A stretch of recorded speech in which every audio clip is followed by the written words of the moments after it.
오늘 좁은 문 좁은 길이라는 제목을 가지고 오늘 본문 말씀 통해서 하나님께서 이루어주시는 음성을 들도록 하겠습니다. 예전에 한 젊은 성도가 어떤 교회를 출석할까 하면서 한 교회를 다녔는데, 그 교회의 표어가 뭐였냐면 좁은 문으로 들어가라 였다고 합니다. 그 표어가 너무 부담스럽게 와닿았다고 합니다. 삶이 너무 힘들어서 위로받으려고 교회에 갔는데 그 표어가 좁은 문으로 들어가라, 그렇게 되니까 마음이 힘들어졌습니다. 결국 너무 부담이 돼서 그 교회에 출석하는 것을 그만두었다고 합니다. 여러분, 오늘 예수님께서는 좁은 문으로 들어가라, 그리고 좁은 길로 걸어라, 그렇게 말씀하시고 있는데, 이것의 진정한 의미를 우리가 다 같이 깨달으면 좋을 것 같습니다. 마태가 예수님의 복음서를 쓸 때는 초대교회가 시작된 지 약 30여 년이 지난 후였습니다. 그때는 여전히 소수의 종교죠. 그럼에도 불구하고 성령의 능력으로 교회가 점점 확장되어 가는 중이었고요. 그것이 정통 유대인들에게는 눈에 가시 같은 것이었습니다. 그래서 엄청난 박해와 핍박을 유대인들이 나사렛 예수교 다니는 사람들에게 가했죠. 마태가 전하는 예수님의 이 말씀을 들었을 때 당시 청중들은 헷갈리지 않았을 거예요. 좁은 문으로 들어가라, 금방 와닿았습니다. 왜냐하면 지금 너무 힘들거든요. 그런데 오늘날 종교의 자유라는 꽃이 활짝 핀, 말하자면 선진 대한민국에서 기독교인으로 산다는 것은 결코 좁은 길이 아니라는 거 우리가 너무 잘 알고 있습니다. 여러분, 교회 다니는 것에 큰 고난이 따릅니까? 물론 개별적 상황에 따라서 차이는 좀 있겠지만은 사회 전반적으로 볼 때 고난이 있다고 할 수 없어요. 예수 믿는 것 때문에 박해받는 경우가 어디 있습니까? 북한 땅이면 모를까요? 도리어 우리나라에서는 기독교인이다, 교회를 다닌다, 이것이 특권을 누리는 그런 단계까지 이르렀습니다. 요즘 한국의 대형교회들 여러분 보시기 바랍니다. 도리어 정부에 큰 소리를 칠 정도로 엄청난 권력을 가지고 있잖아요. 여러분, 세속 정치인들이 선거철만 되면 얼마나 이 기독교의 눈치를 많이 봅니까? 오늘날 예수 믿고 교회 다니는 것은 넓은 문, 넓은 길에 더 어울리겠다, 이런 생각을 하지 않을 수 없습니다. 그러면 오늘날 우리가 좁은 문으로 들어가야 되고 좁은 길을 걸어가야 되는데 그것은 어디에 있을까요? 우리는 먼저 좁은 문과 넓은 문을 구별해내고 또 다음으로는 좁은 길과 넓은 길을 분별을 해야 되리라고 봅니다. 여러분, 힘들고 고생이 되는 길이 있어요. 그런 좁은 문이라고 하겠죠. 또 좁은 길이라고 하겠죠. 그리고 편하고 좋으면 다 넓은 문, 넓은 길이라고 할 수 있겠죠. 그런데 그게 맞습니까? 지금 스스로를 불쌍히 여길 정도로 자기 연민에 빠져서 혹시 지내는 분이 있을지 모르겠어요. 내가 자기 연민에 빠질 정도로 지금 힘든 삶을 살고 있다면 좁은 문으로 들어간 겁니까? 좁은 길을 걷고 있는 겁니까? 그렇게 말할 수 있습니까? 여러분, 세상에서 성공하기 위해서 수많은 사람들은 넓은 문 안 가요. 넓은 길로 안 가요. 소위 말해서 블루 오션으로 안 가고요. 그죠? 레드 오션으로 안 가고 블루 오션으로 간다고 하잖아요. 거기는 사람들이 잘 안 찾는 곳이에요. 발견되지 않은 좁은 문입니다. 가면 성공합니다. 그죠?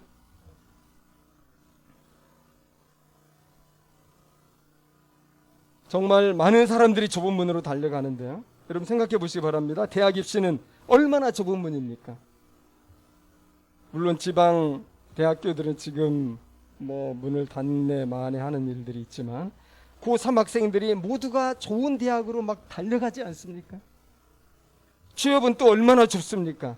모두가 선호하는 공기업이나 대기업은 얼마나 경쟁률이 심합니까? 수십 대 1, 수백 대 1. 정말 좁아요. 운 좋게 직장에 취업해서도 여러분 성공하고 승승장구하려면 남다른 길을 걸어야 됩니다. 정말 열심히 살아야 되고 남이 가지 않는 좁은 길을 가시밭길 같은 그런 길을 밤낮 없이 갈 때 그 직장에서 성공할 수 있겠죠. 오늘날 사람들은 뭐 하나 이루려면 피눈물 나는 경쟁 속에서 정말 좁은 문을 통과해야만 합니다. 여러분 세상에서도 넓은 문 넓은 길로 가서는 성공할 수 없다고 하죠. 성공하고 꿈을 이루려면 고통을 감내하고 좁은 문을 통과하고 좁은 길을 걸어야 한다고 하죠. 그런데 예수님이 말씀하신 좁은 문과 좁은 길은 그런 길은 아닌 것 같아요. 그렇지 않습니까? 우리가 곤란한 것 중에 하나는 좁은 문과 이 넓은 문이 우리 눈에 안 보여요. 예수님이 지금 비유적으로 말씀하신 거잖아요. 그래서 혼란스럽죠. 어떤 때는 좁은 길을 걷는 것 같은데 어떤 때는 아주 넓은 길로 걷는 것 같을 때가 있기 때문에 사실 우리가 육안으로 확인할 수 있다면 뭐 어려운 것이 아니죠. 구분하는 게. 근데 안 보이니까 이게 사실 쉬운 게 아니다. 그런 거죠. 여러분 진정으로 우리가 반드시 들어가야 될 생명에 이르는 좁은 문은 무엇이며 그 좁은 길은 어디에 있습니까? 분명히 말씀드릴 수 있는 한 가지는 인간이 자기의 힘과 노력으로 이 문을 찾을 수 없다는 겁니다. 너무나 귀한 영생의 문이기 때문에 이것은 감추어진 비밀의 문입니다. 너무나 작아서 찾기 쉽지 않고 설령 찾는다 해도 상식선에서 볼 때 너무 비좁고 협착하게 느껴져 가지고 거의 선택하지 않습니다. 인기가 없죠. 그런데 예수님께서 확실하게 그 문에 대해서 가르쳐 주셨어요. 그렇죠. 예수님은 내가 그 문이라고 그랬어요. 내가 바로 그 좁은 문이다 그러셨죠. 요한복음 10장 7절에 내가 진실로 진실로 너에게 이르노니 나는 양의 문이라. 예수님이 바로 생명으로 인도하는 좁은 문입니다. 그 문으로 들어가는 자가 생명을 얻는 거죠. 9절 10절에도 내가 문이니 누구든지 나로 말미암아 들어가면 구원을 받고 또는 들어가며 나오며 꼴을 얻으리라. 내가 온 것은 양으로 생명을 얻게 하고 더 풍성히 얻게 하려는 것이라. 좁은 문으로 들어가라. 무슨 뜻인지 알겠죠? 예수님을 믿으라는 것입니다. 예수 믿고 구원받으라는 것입니다. 좁은 길을 걸으라는 말씀은 뭐겠습니까? 그 예수님의 뜻을 따라서 살고 예수님과 동행하라는 거죠. 그래서 여러분 힘들고 어려워서 좁은 문이 아니죠. 사실 좁은 문인 이유는 기독교의 독특한 배타성 때문입니다. 예수를 주로 영접한 자만이 구원 얻을 수 있다. 용감하게 말하지 않습니까? 구원의 이름은 예수님 한 분뿐이다. 사도행전 4장 12절에 명확하게 말하고 있죠. 다른 이로서는 구원을 받을 수 없나니 천하 사람 중에 구원을 받을 만한 다른 이름을 우리에게 주신 일이 없다. 여러분 세상 사람들이 볼 때 나를 믿어야만 구원받는다 이 말이 매력적인 말입니까? 전혀 그렇지 않잖아요.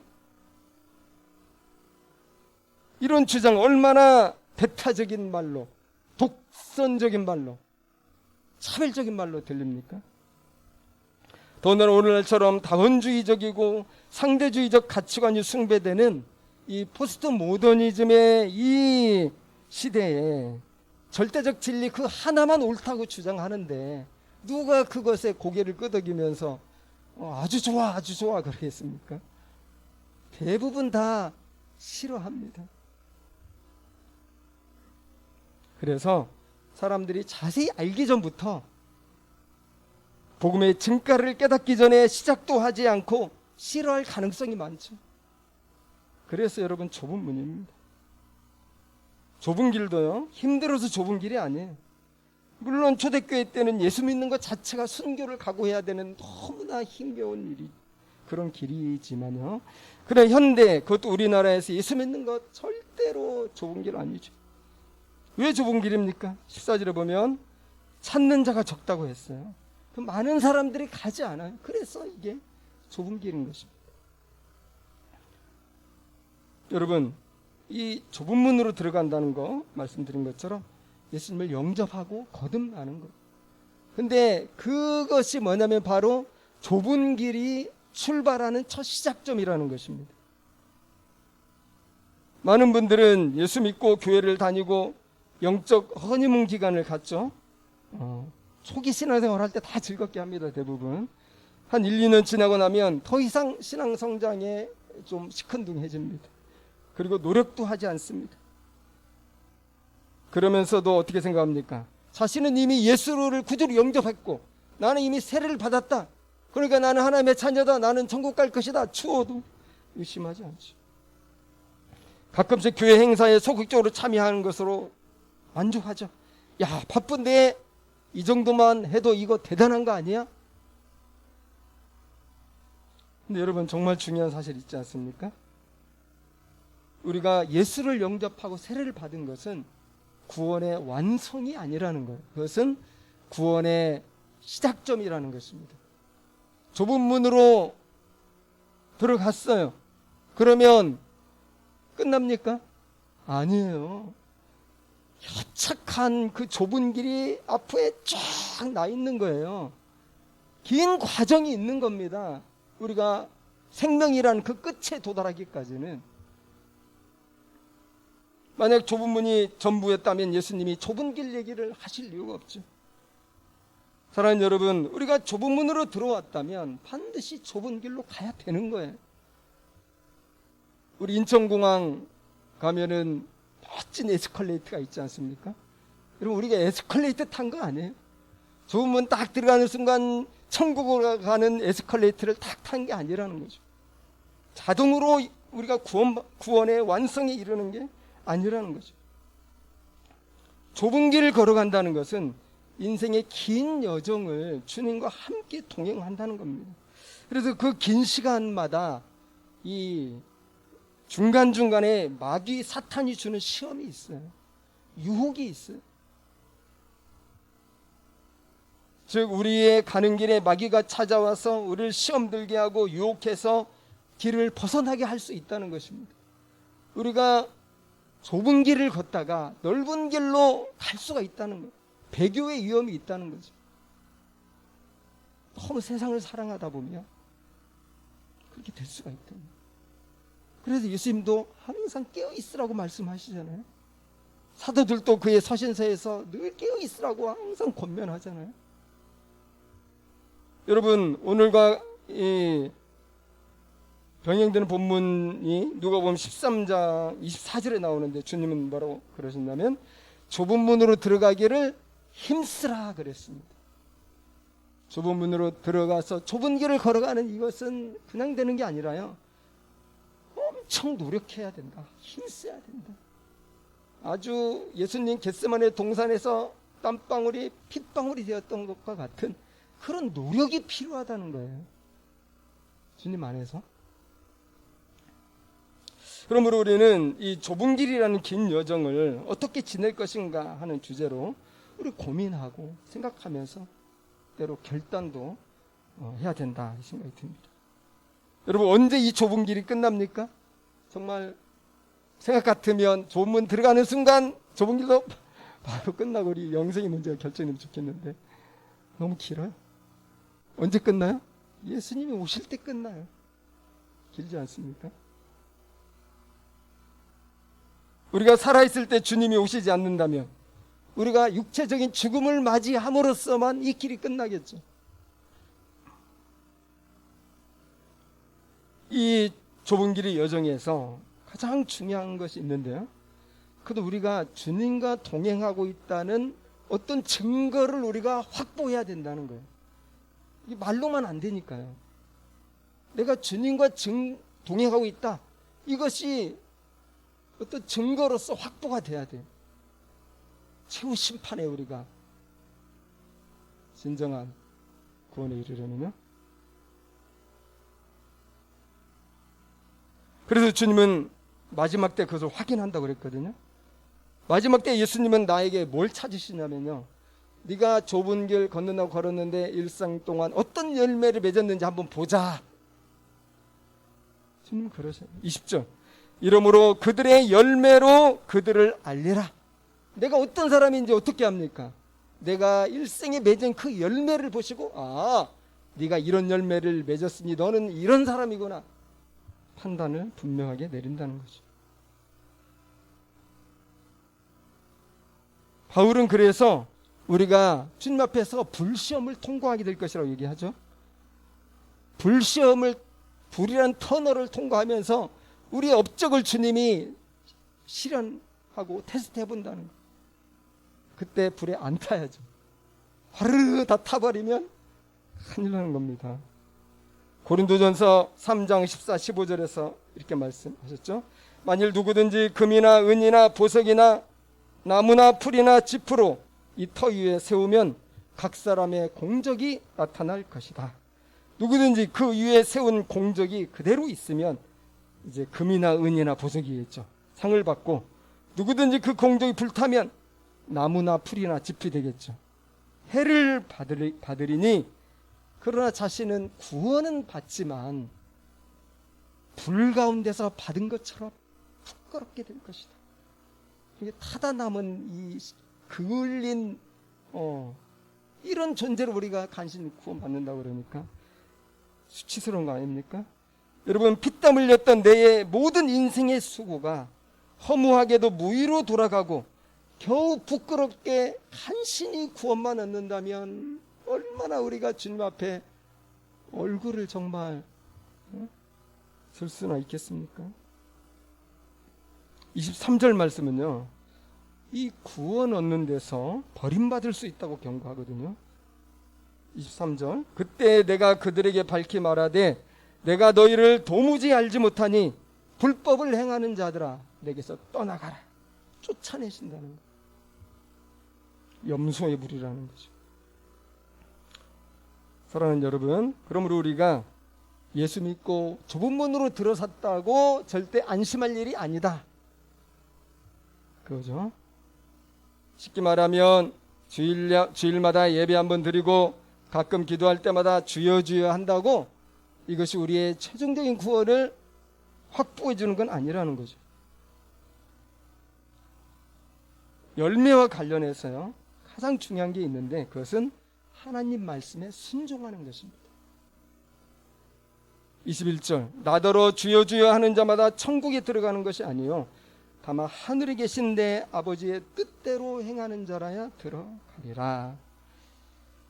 우리는 다시 한번 좁은 길 걸어가는 인생의 긴 여정에서 결국은 하나님의 뜻대로 행하냐 내 뜻대로 행하냐 이것이 문제가 된다는 것을, 최대의 관건이라는 것을 깨달을 수 있죠.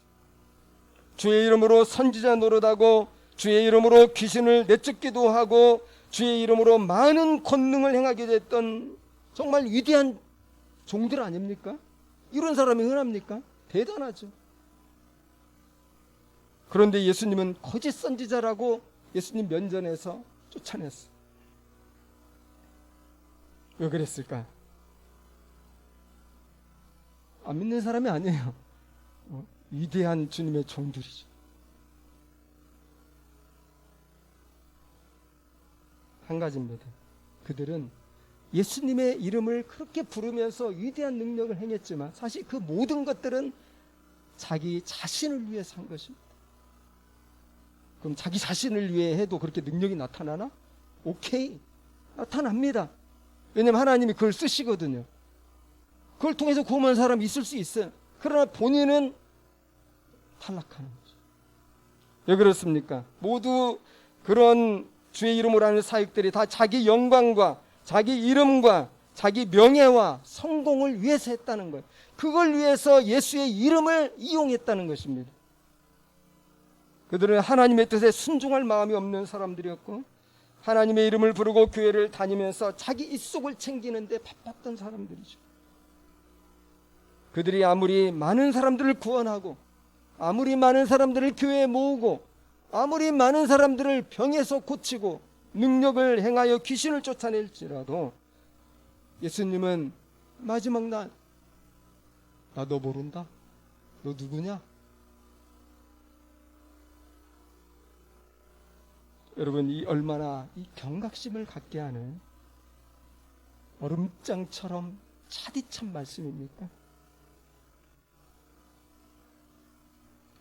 여러분, 예수님의 문은 좁은 문이고, 먹든지 마시든지 무엇을 하든지 예수님과 동행하며 하나님의 뜻을 실천하며 열매를 맺는 것이 좁은 길로 걸어가는 것입니다. 반대로 넓은 문은 거짓 선지자의 문입니다. 넓은 길은 거짓 선지자처럼 입으로만 주여 주여 하면서 결국은 자기 배만 채우는 열매 없는 길입니다. 그러기에 주님은 거짓 선지자를 삼가라 말씀하셨죠. 15절에 거짓 선지자들을 삼가라. 양의 옷을 입고 너희에게 나오나 속에는 노략질하는 일이라. 여러분, 거짓 선지자들의 특징이 뭐죠? 이선이라는 겁니다. 겉으로는 한없이 부드러워요. 따뜻한 미소를 지어요. 그러나 속은 어떻습니까? 탐욕과 정욕이 가득 차 있다는 것입니다. 거짓 선지자들이 사람들을 속일 수 있었어요. 멋진 말과 부드럽고 따뜻한 화술, 또 세련된 유머, 그런 것으로 자기를 위장하는 데는 아주 선수, 프로였기 때문이죠. 하지만 하나님까지 속일 수 있을까요? 우리도 똑같습니다. 우리가 사람들 앞에서는 잠시 자신을 위장할 수가 있어요. 내가 괜찮은 사람처럼 보이려고 노력하면 먹힐 때가 있어요. 매우 교양 있는 척, 아주 친절한 척, 참된 믿음을 가지고 있는 척 우리는 할 수 있지 않습니까? 아주 똑똑하고 처세술이 밝은 사람은 잠깐이 아니라 아주 오랫동안 자신을 숨길 수 있어요. 그 가면이 진짜 가면 같아. 당연히 사람들로부터 칭찬과 인정을 받고요. 많은 성공과 부와 명예도 이룰 수 있을 것입니다. 우리가 그래서 보면요, 그 맺은 열매가 좋은 열매인지 나쁜 열매인지 사실 잘 몰라요. 우리는 막 본인도 속을 수 있어요. 왜냐하면 내가 이렇게 칭찬받고 이렇게 존경을 받으니까 난 좋은 열매를 맺었다고 오해할 수 있어요. 그러나 주님 한 분만은 헷갈리지 않습니다. 그 열매를 확실하고 선명하게 분별하십니다. 그리고 그 열매를 보고 말씀하시는 거예요. 너는 멀쩡한 듯한데 엉겅퀴구나. 너는 내가 보니 확실한 포도나무구나. 내가 열매를 보니 알겠다. 네 마음을 뜯어보니까 내가 알겠다. 주님 그렇게 말씀하시는 거죠. 그리고 그와 관련된 말씀이 16절에서 20절입니다. 열매에 대한 말씀이죠. 우리가 나쁜 열매를 맺어서는 안 되는 이유가 뭘까요? 불에 태워지는 거예요. 그래서 아름다운 열매를 맺어야 합니다. 근데 열매로 그 나무를 알 수 있지만요, 그 열매를 결정하는 건 뭡니까? 나무입니다. 나무가 그 열매를 결정해요. 나쁜 나무는 어떤 나무고 아름다운 나무는 어떤 나무인가, 이게 중요한 거예요. 그죠? 어떻습니까? 우리 성도 여러분들은 좋은 나무입니까? 나쁜 나무입니까? 왜냐면 여기서 열매가 그대로 나타나니까 그걸로 우리가 깊이 성찰해야지. 나는 좋은 나무일까? 나는 나쁜 나무일까? 뭐 중간 나무는 없습니다. 나쁜 나무든지 좋은 나무든지.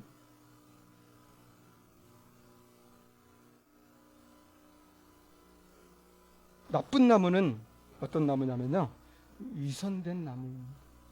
겉과 속이 다른 나무입니다. 입으로는 주여 주여 하면서도 속으로는 항상 자기 정욕과 탐욕과 자기 이득만 추구하는 거죠. 그러니까 그 말에 진실됨이 없다, 이렇게 생각할 수 있습니다. 좋은 나무는요, 마음의 진실이 말로 나오는 사람이고 그 말이 삶의 실천으로 나타나는 사람입니다. 거짓과 이선이 없다는 겁니다. 그러므로 좋은 나무는 어떤 열매를 맺겠습니까? 겉으로 드러난 열매는 사실 좋은 열매일 수도 있고요, 나쁜 열매일 수도 있습니다. 거짓 선지자를 보면요, 주의 이름으로 일을 해서 굉장한 열매를 거둔 게 맞잖아요. 그런데 주님은 그 열매를 나쁜 열매라고 했거든요. 굉장한 열매를 거둔 사람들 중에도 물론 아름다운 나무들이 있을 겁니다. 그래서 우리가 이 열매로 사람들을 예수님처럼 판단해보겠다, 우리 이렇게 섣불리 하면 안 돼요. 그 예수님이 하시는 거지, 우리가 사람들을 판단하면 안 돼. 이건 이제 비난하는 게 되고 비판하는 게 되니까요. 우리는 자기 자신을 판단해야 돼요. 내 눈에 들보는 없는지. 주님 먼저 자기를 살피라고 그랬죠. 그래서 내가 어떤 점에서 이 나쁜 나무의 모습이 있을까? 그 자기를 성찰하고 자기를 개혁해. 다른 사람 볼 때는 섬기는 겁니다. 돌보는 겁니다. 그리고 권면하고 사랑해 주는 겁니다. 좋은 나무를 잘 자라라. 그것이 우리 할 일이지, 우리가 예수님처럼 막 판단하는 사람이 큰 죄를 저지르는 거죠. 사랑하는 여러분, 저는 오늘 말씀 묵상하면서 한 가지 정말 깨달은 게 있어요. 뭐냐면 나쁜 나무는 절대로 맺을 수 없는 열매가 있다. 나쁜 나무는 흉내는 낼 수 있을지 몰라. 그러나 절대 맺을 수 없는 열매가 있다. 예수님께서 누가복음에서 또 열매 비유 이렇게 하셨거든요. 거기서 답이 있어요. 누가복음 6장 43절부터 44절 45절에 나오는데, 못된 열매 맺는 좋은 나무가 없고 또 좋은 열매 맺는 못된 나무가 없느니라. 나무는 각각 그 열매로 아나니 가시나무에서 무화과를 또는 찔레에서 포도를 따지 못하느니라. 여기까지는 마태복음과 동일하죠. 그 다음 말씀이 이제 핵심인데 45절, 선한 사람은 마음에 쌓은 선에서 선을 내고 악한 사람은 그 쌓은 악에서 악을 낸다. 왜냐하면 결국은 마음에 가득한 것을 입으로 말하게 되어 있다. 여러분, 정말 예수님의 말씀이기도 하지만 진리 아닙니까? 마음에 가득한 것이 나오게 되어 있어요. 내가 아무리 감추려고 해도 언젠가는 나옵니다. 속된 말로 뽀록 난다.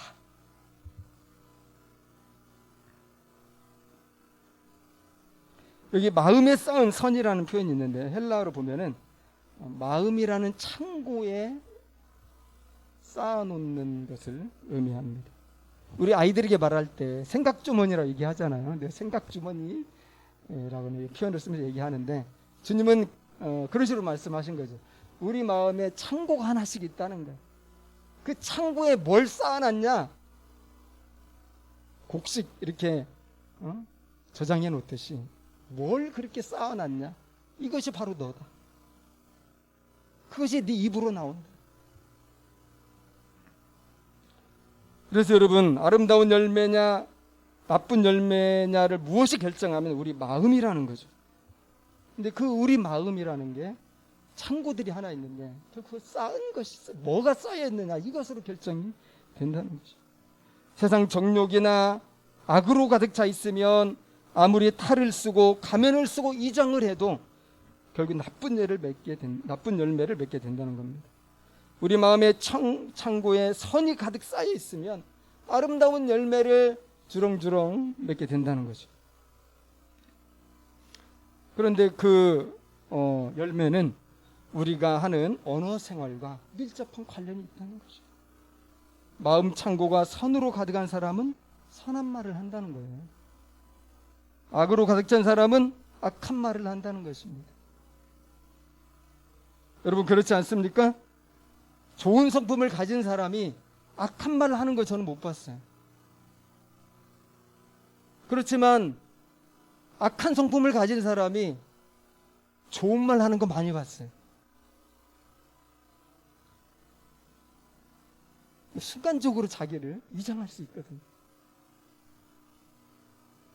근데 좋은 성품을 가진 사람은 자기를 위장할 생각도 사실 하지 못하고요. 위장할 필요도 못 느끼고요.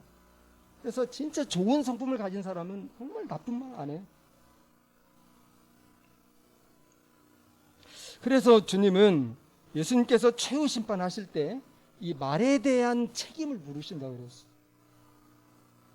이것이 결국 우리 행위와 연결이 되거든요. 입술의 열매라고 그러잖아요. 입술의 열매.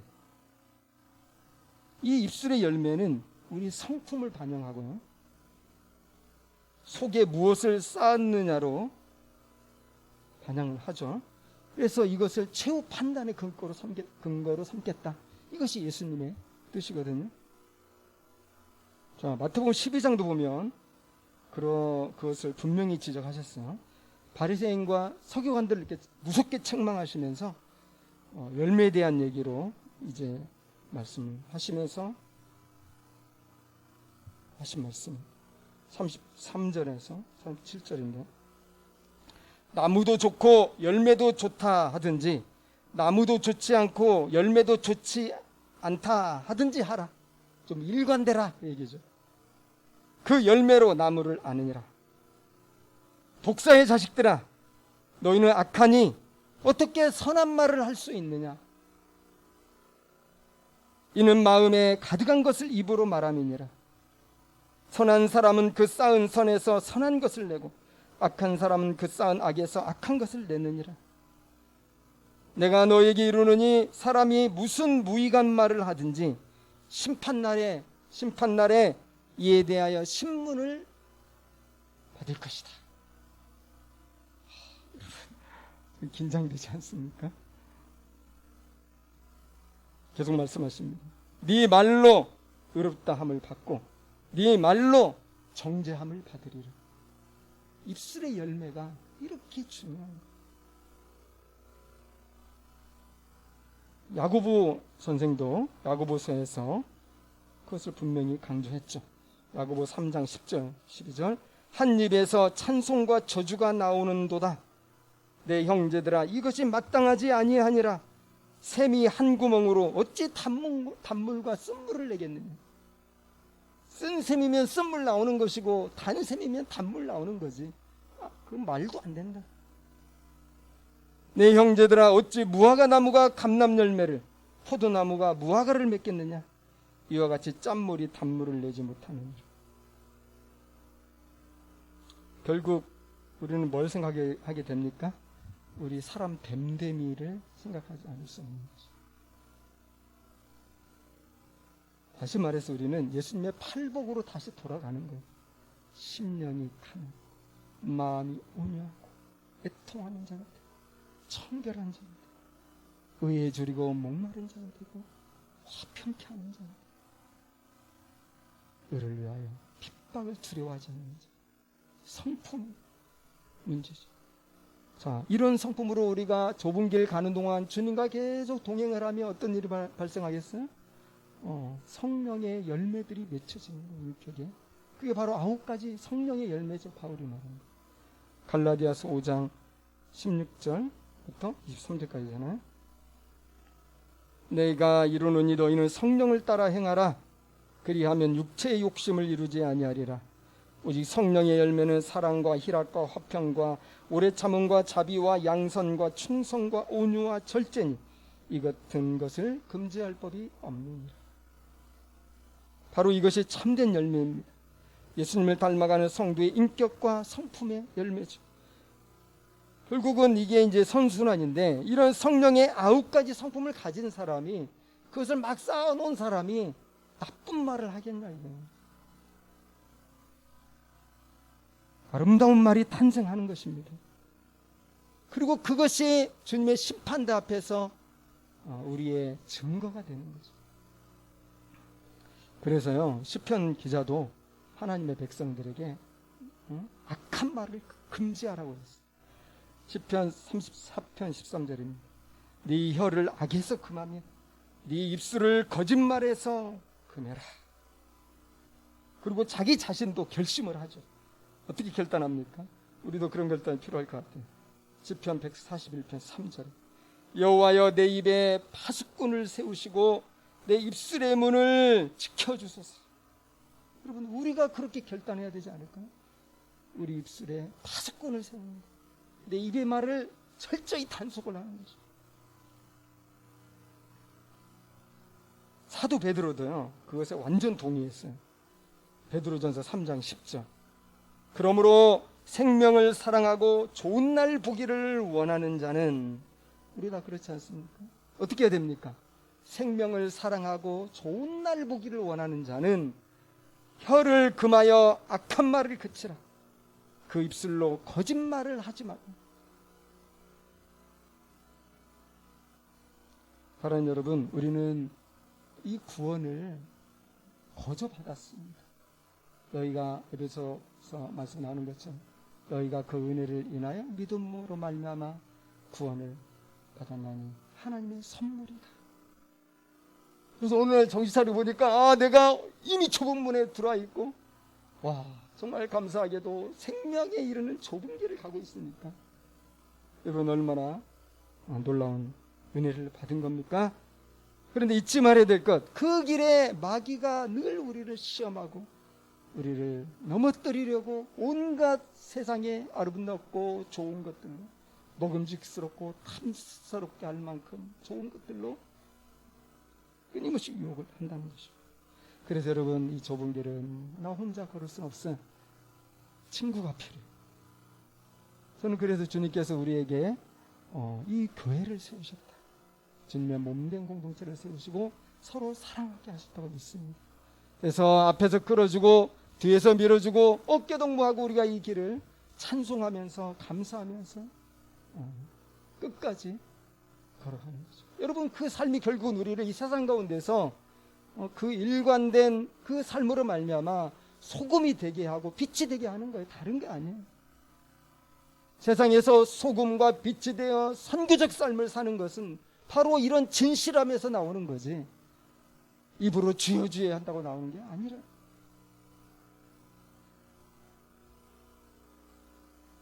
마침내 그리고 우리들은 영생에 이르러 서로 만나게 될 것을 믿습니다.